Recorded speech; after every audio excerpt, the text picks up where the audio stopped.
Oi, gente. Bom, o conteúdo da aula, né, que seria ministrado no dia 13, ontem, de novembro, algumas reflexões sobre alguns textos que eu já deixei lá na plataforma, né? Uma reflexão sobre o próprio objetivo dessa disciplina que se chama Atividade Prática de Docência 3, que é justamente o ensino de literatura, né? Essa disciplina vem com esse intuito de fazer uma reflexão sobre a profissionalização do professor de literatura, né? Como um lugar além do curso de letras, né? O professor de literatura é aquele professor que é formado em letras, mas ele tem essa habilidade, esse compromisso com a literatura, né? Então, como ensinar essa disciplina? Como se forma um professor de literatura? Eu havia deixado para vocês um texto, né, na plataforma, que foi o texto que iniciou a disciplina. Então, eu não sei se vocês leram, mas a aula de hoje diz respeito justamente a essa conversa, né? Sobre esse processo desse professor de literatura. E aí o texto do Carlos Ceia, ele fala justamente sobre isso. Então eu trouxe alguns pontos, algumas reflexões para a gente pensar esse ensino de literatura, tá bom? E aí o texto deles tem como título Profissão Professor de Literatura, né? Então ele começa com a segunda, com a seguinte argumentação: o que é ser professor de literatura, né? Quando alguém perguntar para você e aí você pensa, o que é ser professor de literatura, né? E aí a gente vai, quando essa pergunta ecoa pra gente, geralmente a gente vai lembrar quem foram os nossos professores de literatura, né? E o campo desse conhecimento, a literatura enquanto uma disciplina, enquanto um conhecimento a ser ensinado, ele tem contato, né, na sala de aula a partir do ensino médio.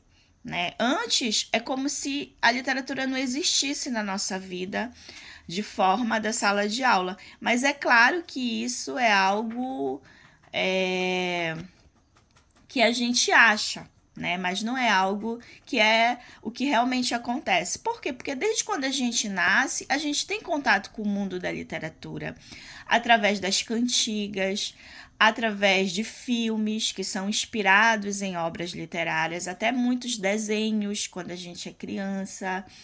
É, as cantigas de roda, as cantigas de niná, algumas letras de música, as novelas, as séries. Então, o nosso mundo ele está impregnado de textos literários, que a gente até então não reconhece como literatura.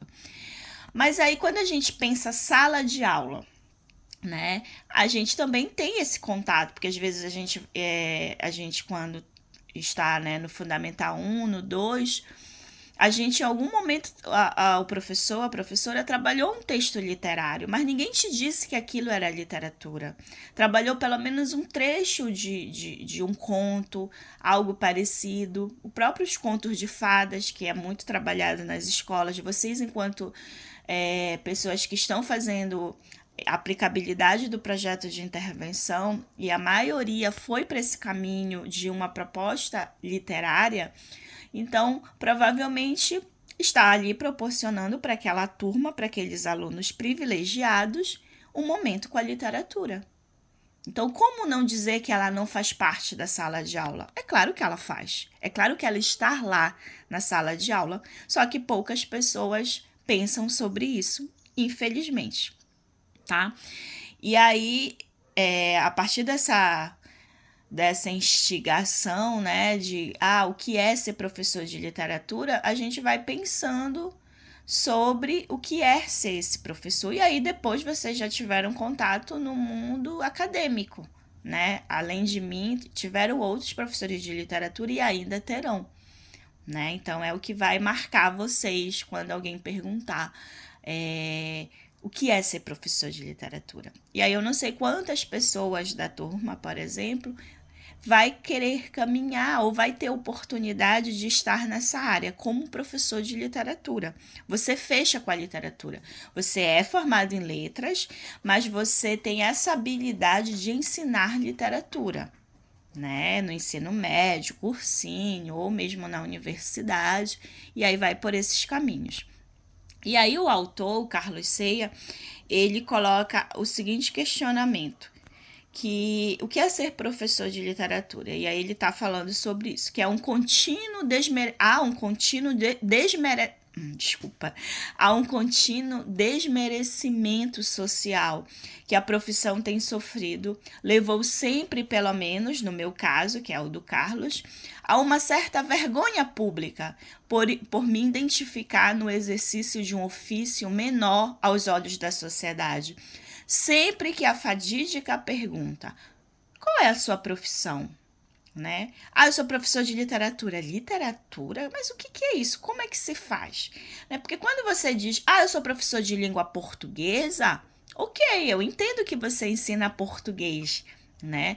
Mas quando você diz que você é professor de literatura, as pessoas ficam em dúvida sobre o que você ensina, qual é o conteúdo da sua aula, né? Então, ser professor de literatura no atual contexto educativo, né? O que isso implica para a gente?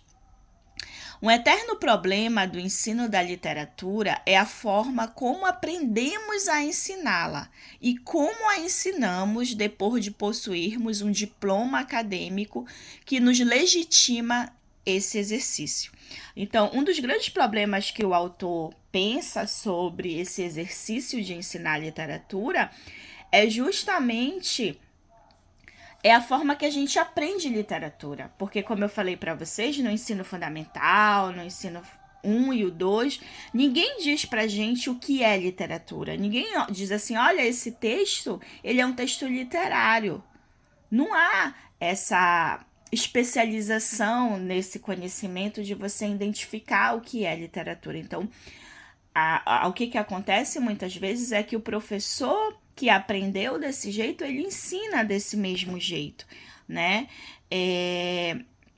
No caso, quando eu falo professor de língua portuguesa, ele não chega e diz em um momento assim: olha, agora eu vou trabalhar com vocês esse conteúdo que é de uma área de conhecimento chamada literatura, onde essa disciplina, essa área do conhecimento, ela trabalha com leituras de texto, né? Mas não é apenas isso, tem muita coisa além, né? Mas aqui a gente vai trabalhar com leitura, por exemplo. Então, há essa grande problemática da gente não saber ensinar literatura, né?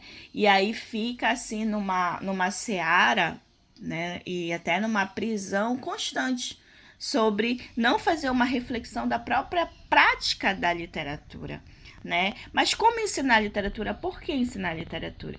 E uma das coisas que eu sempre falo em todos os momentos que eu tenho oportunidade, com certeza eu já falei em muitos momentos para vocês, a gente só forma leitor se a gente for leitor. E gostar de ler não é só gostar. Além de você gostar de forma pessoal, é você gostar de ensinar sobre essas leituras. É o primeiro objetivo sobre ser professor de literatura, né? Então, é por isso que é uma área que há uma formação geral em letras, mas que poucas pessoas depois vão para esse caminho, fazendo especialização, mestrado, doutorado, fazendo procurando outros recursos para reforçar ainda esse conhecimento que é literário, né? Por quê? Porque às vezes as pessoas não têm esse compromisso com a leitura. E um dos grandes passos é realmente gostar de ler, né? E depois saber como você vai compartilhar esse conhecimento das leituras que você já tem domínio para a sala de aula. É por isso que eu sempre falo para vocês, né? De começar o quanto antes nesse mundo literário. Professora, mas eu não vou querer ser professor de literatura. Tudo bem, mas se em algum momento você tiver a responsabilidade de ministrar um conteúdo literário dentro da sua vida de docente, faça com exímia excelência e responsabilidade, né? Porque às vezes a gente não procura, mas na verdade quem acha a gente é essa área do conhecimento, né? Então apareceu uma vaga para eu ministrar a disciplina de literatura lá no ensino médio, né, no 3º ano. Ah, mas eu nem gosto de ler, eu nem leio muito e tal. É claro que você vai se sentir inseguro, de forma geral, que você sempre vai se sentir, que é normal. Mas você pode se sentir mais inseguro ainda, mais, no caso, incapaz, porque você não é desse mundo, porque você nunca pensou sobre ele, né? Então eu sempre falo isso porque por mais que as pessoas digam que não querem ser professores de literatura, mas às vezes é a oportunidade que aparece. E aí você vai ter que ter essa formação também. E uma das bases dessa formação é a leitura, tá? Não tem como escapar disso. E aí, né, o texto continua pontuando algumas coisas. Regras muito geral que não necessita de se questionar sobre o valor, o limite e a natureza da literatura, né? É aquele momento que o autor está colocando que quando se fica procurando pensar muito sobre, mas qual é a necessidade de ter literatura, qual o valor dela, né? E que limite ela tem entre ela e a linguística, ela e a análise do discurso, ela e a gramática, ela e a semiótica, ela e a semântica, enfim, que são todas as áreas de conhecimento que a gente estuda no curso de letras. A gente vai ficar numa retórica que não vai dar em nada, né? Então o autor diz, mas antes que se faça todas essas reflexões, né, sobre a natureza da literatura, isso vai ficar num plano secundário, porque o que tem que vir na frente? Eu ser leitor. E depois compartilhar esse conhecimento, que além da leitura, é um conhecimento histórico, sociológico, político, filosófico, estético. A literatura, ela dialoga e engloba diversas áreas do conhecimento. É por isso que é uma habilidade que acaba saindo do mundo das letras, né, e ganhando, digamos assim, um certo status independente. Bom, e aí o autor coloca que optar por ensinar literatura é optar por ensinar um objeto não definido que exige constante redefinição. E aí isso é uma das grandes chaves, digamos assim, quando a gente pensa ou a gente faz essa reflexão sobre o que a literatura ensina, né? Então, não há algo muito definido, porque a literatura, ela ensina, como eu falei agora há pouco, né? Além do conhecimento da ficção, né? Daquilo ali que você está diante de um texto literário, independente da forma dele, que pode ser um poema, pode ser um conto, pode ser um romance, pode ser uma crônica, uma fábula, enfim. Independente da estrutura dele, o objeto que ele estuda não é definido. Não é só isso. Porque aí você entra o que é aquilo que eu falei. Conhecimento filosófico, conhecimento literário, conhecimento político, conhecimento histórico. Porque quando você está diante de um texto literário, aquilo é um reflexo da própria sociedade. Aquele texto o pensamento daquele poeta, daquele escritor, está impregnado de ideologias, está impregnado de cultura que ele vivencia, né? Então é por isso que não é um objeto tão fácil de definir, justamente porque é um texto que vai apresentar outras camadas para além daquelas palavras que estão escritas no papel. É por isso que o objeto dela é um objeto que exige constante redefinição o tempo todo. tá? Ou seja, não é algo não é algo objetivo e tão simples de entender. É algo mais complexo. Né? Então, a gente no mundo da literatura, a gente estuda filosofia, a gente estuda política, a gente estuda sociologia, porque a gente precisa entender como um todo aquele contexto ali daquela obra.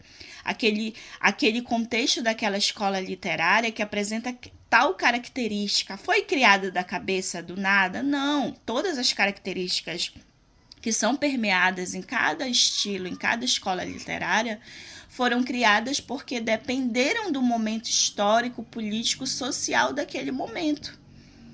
Então, é aquilo que eu estou falando. O primeiro passo para ser um professor de literatura é gostar de ler, é ter interesse pela leitura e saber como trabalhar essa leitura. Mas, além disso, o que forma para além disso? O conhecimento que ele adquire, ele, o professor de literatura, ao longo do tempo. Né? O conhecimento que vai para além do curso de letras, porque, como eu falei, dialoga com essas outras áreas do conhecimento, para você poder entender o todo. Né? É por isso que é uma responsabilidade tremenda. Mas para que serve a literatura? Quando a gente aponta tudo isso e aí alguém te pergunta, mas para que ela serve? Né? E aí é claro que a gente entra em defesa, né? Falando que a literatura, e vocês escreveram muito isso no projeto de vocês, que eu li, ela aguça a imaginação, muita gente colocou sobre isso, o imaginário, ela forma o pensamento crítico, né?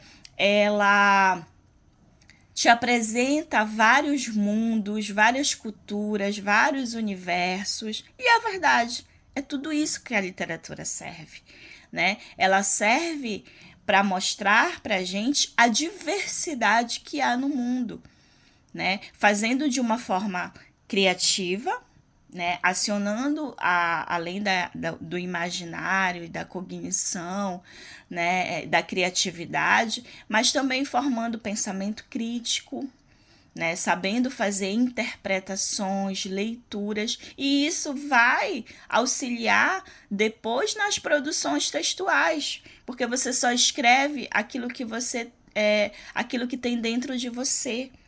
Então, antes de escrever, eu preciso ter conteúdo sobre o que eu vou escrever, né? E a literatura é um grande campo que vai me dar esse conteúdo. Né? Eu imagino que eu já devo ter falado para vocês que aí às vezes a gente está assim, eu falo pro aluno, você pode, por exemplo, estudar sobre a sociedade brasileira do século XIX e todos os paradigmas e o campo do pensamento crítico que essa sociedade apresentava no século XIX, eu posso pegar um livro de história, estudar sobre isso, eu posso pegar um livro de sociologia, estudar sobre isso, e eu posso pegar as obras, algumas, pelo menos as principais, do Machado de Assis, e eu vou estudar sobre esse mesmo assunto, só que pelo pano de fundo de uma narrativa que ele criou para falar sobre esses assuntos. Então, o que vai ser mais criativo e divertido para mim mesmo, adulto, estudar? Eu pegar aquele livro ali de teoria, de história, de sociologia, ou eu pegar uma obra literária, que eu vou estar tendo o privilégio e o contato de ter duas áreas do conhecimento ao mesmo tempo, porque eu estou estudando sociologia, estou estudando história, mas eu também estou estudando literatura. Porque aí eu vou pensar que o Machado de Assis escreveu, por exemplo, Dom Casmurro, no século XIX, em pleno realismo. E o que era o realismo? O que o realismo... Então, quando eu faço essa reflexão, né, das características, elas estão todas nessa obra. Então, eu estou apreendendo um conhecimento que é literário, mas também estou apreendendo um conhecimento que é sociológico, que é histórico. Então, olha só de coisas que eu estou aprendendo apenas naquele livro, naquela narrativa. Né? Então, como ainda perguntar para o que serve a literatura, tá? E aí, né, ele diz assim, ele faz uma reflexão, o autor. Nem todos os estudantes de literatura alguma vez vão perceber que estudar literatura significa, acima de qualquer teoria, lei, regulamento ou doutrina, estar disponível para gostar de literatura como porta de acesso a um conhecimento do mundo que não tem de ser dado por via instrucional ou por voz alheia, né? E aí é aquilo que eu sempre digo, porque às vezes vem alguém e diz assim: ah, tá, eu tenho que apresentar um trabalho, né, sobre o José de Alencar, lá do Romantismo, e aí eu tenho que ler a obra Iracema, né, e apresentar, ou por via escrita, ou socializada, enfim. Só que aí, como eu, assim, né, eu não gosto muito de ler, eu acho que é muitas páginas aquele livro, eu vou lá para a internet. Aí eu vou procurar um resumo, uma resenha sobre aquilo, para eu saber o que a obra trata. O problema é eu fazer só isso, eu me acostumar.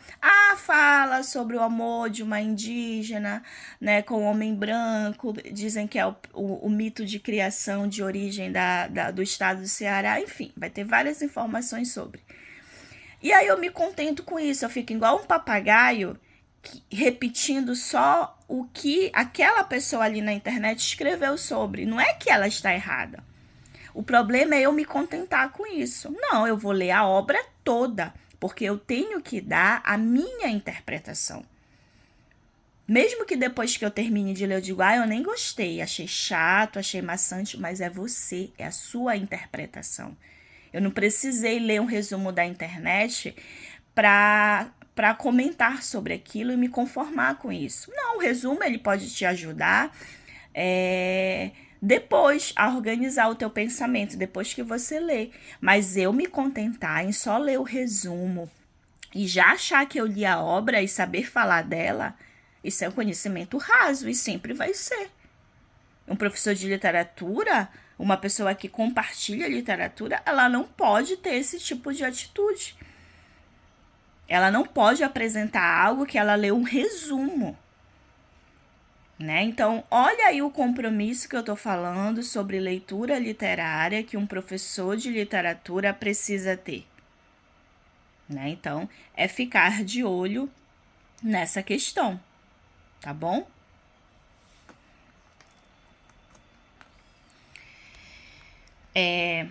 E aí, o autor vem. Você concorda que o que importa é como escrevemos e não o que sabemos? E aí a gente vai entrar no outro campo, né? Porque o autor ele fala de um diálogo que ele ouviu entre dois estudantes, onde um estudante diz assim: eu não preciso ter o domínio do conteúdo, basta eu saber como se escreve. Isso vale muito para a questão da redação. Eu sei a estrutura, eu sei que tem que ter tantas linhas na introdução, tantas no desenvolvimento, na conclusão. Eu sei os conectivos que eu tenho que utilizar, né? De coesão, de conclusão, de contrariedade, enfim. Tudo bem, isso é importante, é claro que é. Só que o que é mais importante é o conteúdo em si. Adianta eu saber a fórmula, como se escreve um texto, se eu não tenho um conteúdo para escrever sobre esse texto? E aí esse professor, o Carlos Ceia, ele fala que na universidade, assim como no ensino de forma geral, está permeado desse tipo de pensamento, onde as pessoas acham que saber uma fórmula, saber a estrutura é saber o todo, e não é. Esse é o grande problema, que a sociedade está se enganando em relação a achar que aquela informação rasa é o todo. Né? Então, ele está fazendo uma reflexão sobre isso. E aí ele diz: receio, temos criado um tipo de estudante de literatura que percebeu já que a falsa retórica é mais importante do que o conhecimento das coisas que formam o mundo. Que é justamente sobre isso que eu tô falando. Ou seja, eu li na internet, então eu já posso opinar sobre, eu já sei falar sobre. Isso vale também para o conhecimento político. Você tem domínio quando você lê a história política do Brasil, lê sobre as lutas, lê uma mensagem que chegou para ti no WhatsApp, não é conhecimento, é apenas informação. E, infelizmente, a escola às vezes está formando esse tipo de pessoas, esse tipo de aluno que tem uma informação rasa e acha que isso é o todo. Então, o autor está fazendo um questionamento sobre isso.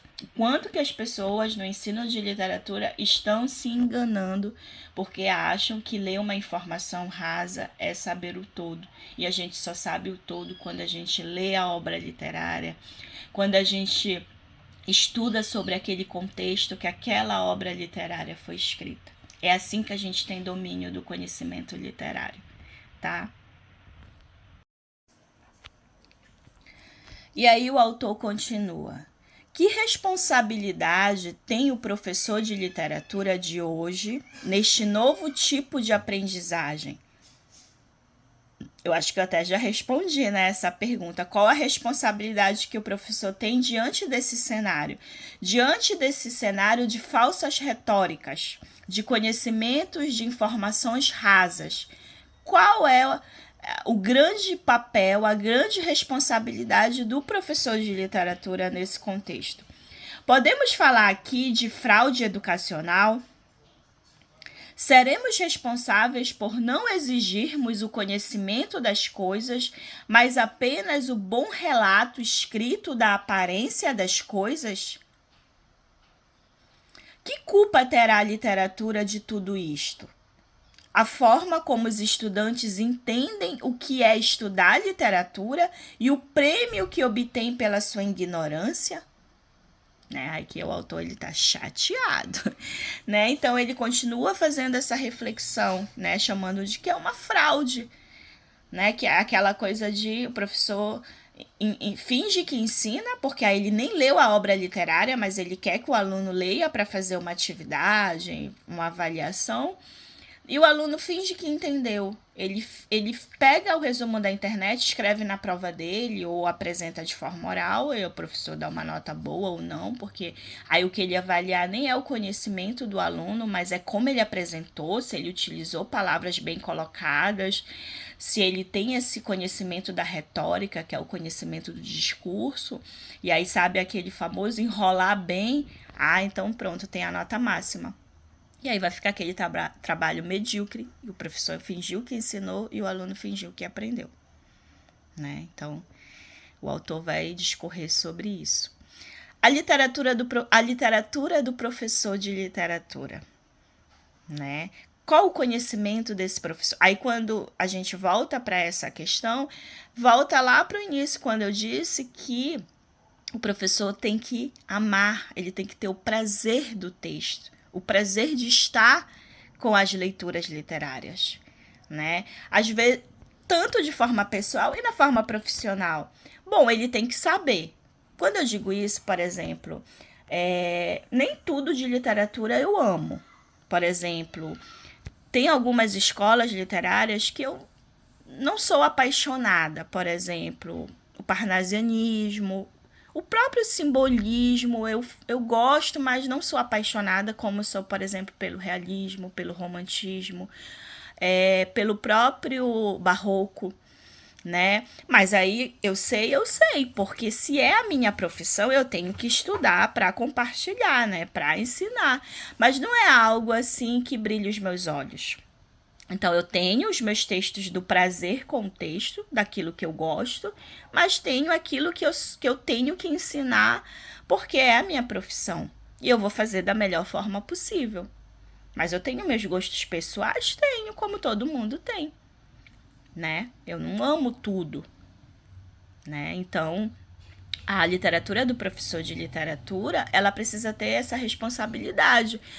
Eu não sou uma leitora do Machado de Assis. Na verdade, eu sou, mas eu estou dando um exemplo. Então é por isso que o que eu puder omitir sobre Machado de Assis, eu vou omitir? Não, porque eu preciso, aquela turma ali precisa fazer a leitura do Machado de Assis. Independente se eu gosto ou não gosto dele, se eu estudo ou não estudo ele. Isso vale, por exemplo, para o Monteiro Lobato. Muitos professores não gostam dele porque ele foi racista em muitos momentos com os personagens que ele escreveu. Mas não é por isso que eu não vou ensinar Monteiro Lobato, porque eu sei que precisa ensinar. A gente pode ensinar e fazer uma pontuação crítica onde precisa fazer. Mas eu só sei disso se eu estudar, se eu souber, se eu for leitor, se eu procurar para além da minha leitura literária, né? Então é essa a literatura do professor de literatura. Então ele continua: a literatura do professor de literatura varia não só na proporção entre nível de escolaridade, experiência profissional, mas também entre conjunto de crenças desse professor, natureza da ação pedagógica, este universo.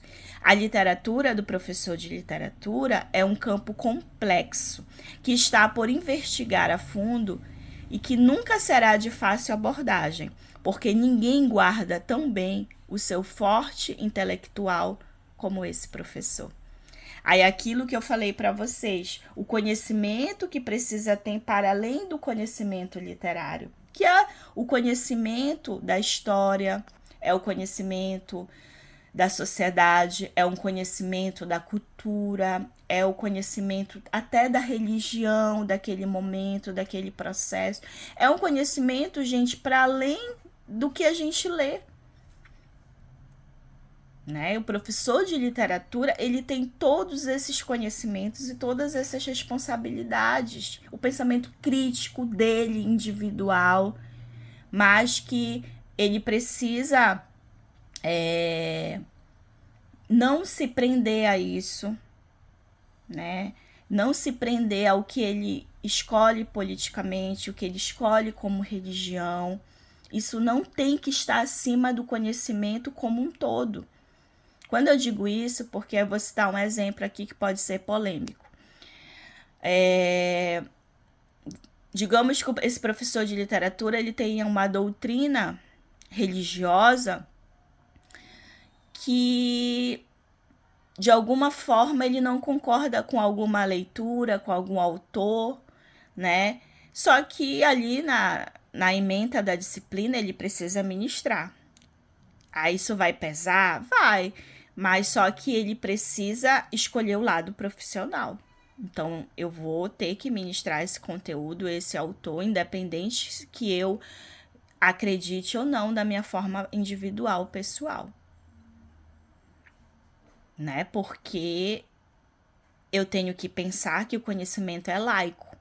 Ele não tem um lado religioso. Eu tenho, mas o conhecimento não. E eu não posso prender esse conhecimento do meu lado pessoal. Então, é só para a gente fazer uma reflexão sobre isso, tá?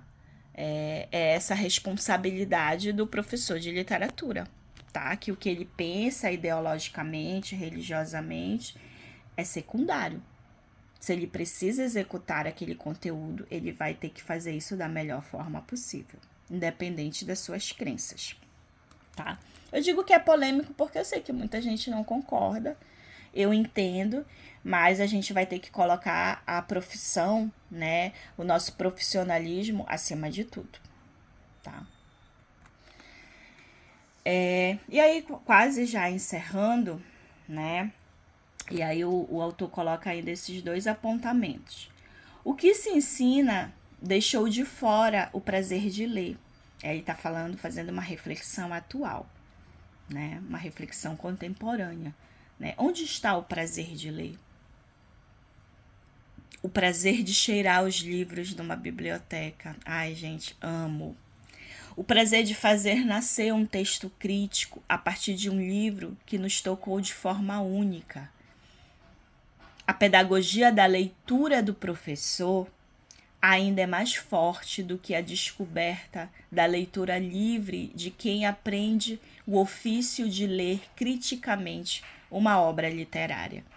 E aqui o autor está falando, voltando, né, para dizer assim, esse caminho, esse mundo, ele só vai se abrir para a gente, ele só vai ser navegado, esse mar, se vier primeiro o prazer da leitura, o prazer com o texto. Né? Se eu me apego a isso, esses outros caminhos, por mais complexos e exigentes que eles tenham para se ser um professor de literatura, mas de alguma forma ele pode ser amenizado, ele pode ser menos pesado se eu conseguir abraçar como um todo esse caminho. Aí essa pedagogia, ou seja, essa forma de ensinar literatura vai ser muito mais leve, não fácil.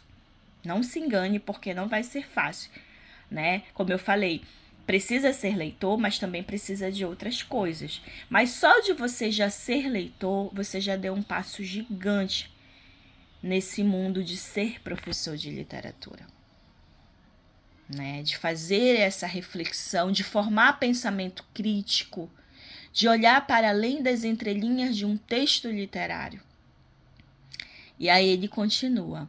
O mundo de hoje, tendo mudar, é o da minha. O mundo hoje que eu tento mudar é o mundo da minha sala de aula, onde aboli a prática inútil dos exames finais como forma única de avaliação de uma qualquer disciplina de humanidades. Né? Ou seja, a prova única como a única avaliação. O mundo mudou efetivamente, pelo menos o meu mundo e a minha escola, porque um professor de literatura não deixa de acreditar que é um construtor de pequenas escolas de pensamento livre.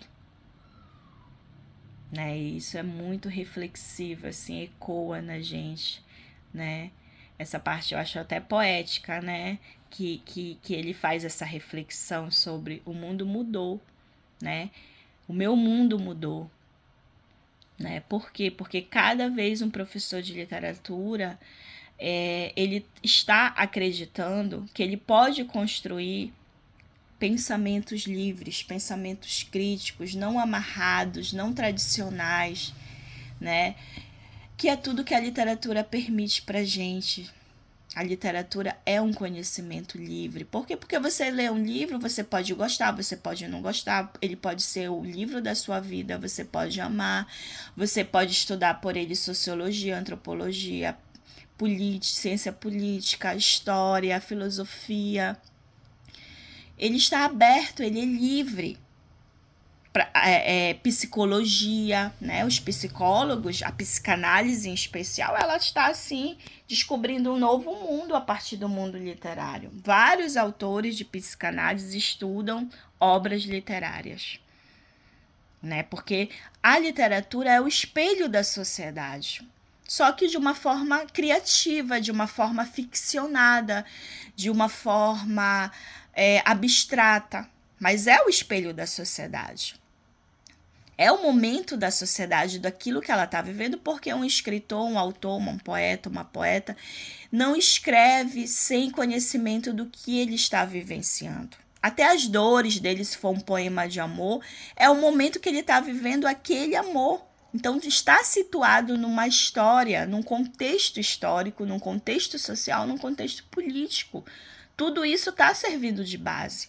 Não está nada solto, aquele poema de amor.